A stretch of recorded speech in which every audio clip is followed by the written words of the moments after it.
മഴ എല്ലാവർക്കും ഭയങ്കര ഇഷ്ടമാണ്. പക്ഷെ എനിക്ക് മഴയെന്ന് വെച്ചാൽ ഭയങ്കര പേടിയാണ്. ഞാൻ ശാരിക, ഇതാണ് എൻ്റെ വീട്. വീടിൻ്റെ അവസ്ഥയെന്ന് പറഞ്ഞു കഴിഞ്ഞാൽ മഴ പെയ്തു കഴിഞ്ഞാൽ വെള്ളം ഫുള്ള് അകത്താണ്. വീടിന് കറണ്ടില്ല, കോൺക്രീറ്റ് കഴിഞ്ഞതേ ഉള്ളൂ. ഹാളും അടുക്കളയും ഒരു റൂമേ ഇട്ടിട്ടുള്ളൂ. ഒരു റൂം അതേപോലെ തന്നെ മണ്ണായിട്ട് തന്നെ കിടക്കുക.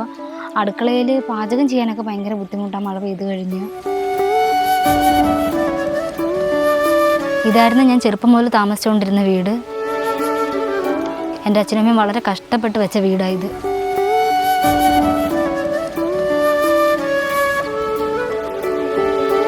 എൻ്റെ അച്ഛനമ്മയും കൂലിപ്പണി എടുത്തിട്ടായിരുന്നു ഞങ്ങളെ നോക്കിക്കൊണ്ടിരുന്നത്. അതുമാത്രമല്ല, അച്ഛനിപ്പോൾ അറ്റാക്ക് വന്നതിന് ശേഷം അച്ഛൻ ആരോഗ്യപരമായിട്ട് ഭയങ്കരമായിട്ട് ബുദ്ധിമുട്ടിലാണ്. ശാരികയുടെ വീട് കണ്ട് മനസ്സിലാക്കിയല്ലോ, വളരെ പരിതാപകരമായ അവസ്ഥയിലാണ് ഇപ്പോഴും ഈ ഭവനം നിൽക്കുന്നത്. വളരെ ബുദ്ധിമുട്ട് അനുഭവിച്ചുകൊണ്ടിരിക്കുന്ന ഒരു കുട്ടിയാണ്. ഞാൻ രാവിലെ പെട്രോൾ പമ്പിൽ പോകുന്നുണ്ട്. അത് കഴിഞ്ഞിട്ട് തേയില കമ്പനിയിൽ ഞാൻ പ്രൊമോട്ടറായിട്ട് വർക്ക് ചെയ്യുന്നുണ്ട്. അത് കഴിഞ്ഞ് തട്ടുകടയിലും ജോലിക്ക് പോകുന്നുണ്ട്. ഈ ഒരു വരുമാനം കൊണ്ട് എൻ്റെ കുടുംബം കഴിഞ്ഞു പോകുന്നത്. കൊടുനാൾ തൊട്ട് കാണുന്ന ഒരു കൊച്ച ശാരിക, ഞാൻ വന്ന നാൾ തൊട്ട് എനിക്കറിയാം. അപ്പോഴവൾ ടി വിയിൽ ഇങ്ങനെ വന്ന് കണ്ടപ്പോൾ എനിക്ക് സന്തോഷമാണോ സങ്കടമാണെന്ന് അറിയത്തില്ല, സന്തോഷമായി. അവളിനി വിവരങ്ങളിലെത്തട്ട്. ഒരുപാട് കഷ്ടപ്പെട്ടിട്ടുണ്ട് ശാരിക. പല പല ജോലിക്കും ഒക്കെ പോയിട്ടുണ്ട്, ഒന്നും ശരിയായില്ല. അങ്ങനെ ഞങ്ങൾ വിഷമിച്ച് ഇങ്ങനെ വരുമ്പോൾ ഞങ്ങൾ ചോദിക്കുകയൊക്കെ ചെയ്യും. എപ്പോഴും പറയും ജോലിയൊന്നും ആയില്ലേ ചേച്ചി, കൊച്ചുങ്ങളെ വളർത്തണ്ടേ, അങ്ങനെയൊക്കെ പറഞ്ഞുകൊണ്ടൊക്കെ വരും. അങ്ങനെ ഇരുന്നപ്പോഴാണ് ഇതിനൊക്കെ അമൃത ടി വിയിൽ ഇങ്ങനെ കയറിയതും എല്ലാം പറഞ്ഞത്. പ്രായമില്ലാത്ത പ്രായത്തിൽ ശാരി ഇഷ്ടം പോലെ കഷ്ടപ്പെട്ടിട്ടുണ്ട് ഞങ്ങൾക്ക് വേണ്ടി. അവൾക്ക് ഇപ്പോൾ ഒരു ദൈവം സഹായിച്ച ഒരു കാര്യം കിട്ടി, ചാനലിൽ വരാനുള്ള ഇതായി. അവളില്ലെങ്കിൽ ഞങ്ങൾ ആക്കെ കൊണ്ട് തകർന്നായിരുന്നു. അവളൊരു കഥ എത്തിയെങ്കിലേ ഞങ്ങൾക്കൊരു ജീവിതമുള്ളൂ. അത്ര എനിക്കിത് പറയാനുള്ളൂ. ജീവിതത്തിൽ പലതവണ ഞാൻ ആത്മഹത്യ ചെയ്യണമെന്ന് വിചാരിച്ചിരുന്ന ആളായിരുന്നു. അങ്ങനെ എൻ്റെ കുഞ്ഞിനെയും കൊണ്ട് ഞാൻ ട്രെയിനിന് മുന്നിൽ ചാടാൻ വരെ പോയിട്ടുണ്ടായിരുന്നു.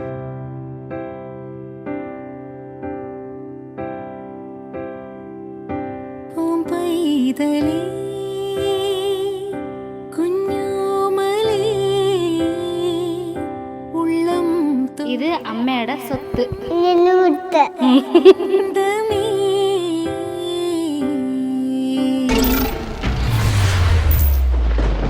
പണ്ടെൻ്റെ അമ്മ പറയുമായിരുന്നു, നമുക്ക് എന്തെങ്കിലും പ്രശ്നമൊക്കെ വരുമെന്നുണ്ടെങ്കിൽ ദൈവം വരുമെന്ന്, അല്ലാന്നുണ്ടെങ്കിൽ ആരെങ്കിലുമൊക്കെ നമ്മുടെ അടുത്തേക്ക് അയക്കുമെന്ന്. എൻ്റെ ജീവിതത്തിൽ ദൈവം വന്നത് ഒരു ഷോയുടെ രൂപത്തിലാണ്, കോമഡി മാസ്റ്റേഴ്സ്.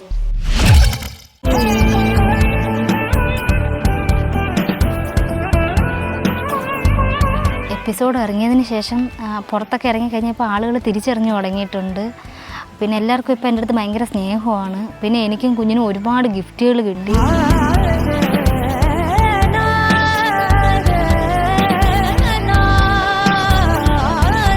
പണ്ട് കളിയാക്കിയ ആൾക്കാരൊക്കെ ഇപ്പോൾ അടുത്ത് വന്ന് ഭയങ്കര സ്നേഹത്തോടെ പെരുമാറുന്നത്. ഇപ്പോൾ ചേർത്ത് നിർത്തുക തന്നെ എല്ലാവരും. കോമഡി മാസ്റ്റേഴ്സ് ഷോയിലേക്ക് വന്നത് ആ കടപ്പാട് എനിക്ക് പറഞ്ഞറിയിക്കാൻ പറ്റത്തില്ല. ജീവിക്കും ഞാൻ എൻ്റെ കുഞ്ഞിനെയും കൊണ്ട് തന്നെ മുമ്പോട്ട് നല്ല പോലെ തന്നെ ഞാൻ ജീവിച്ച് കാണിച്ചു കൊടുക്കും എല്ലാവർക്കും.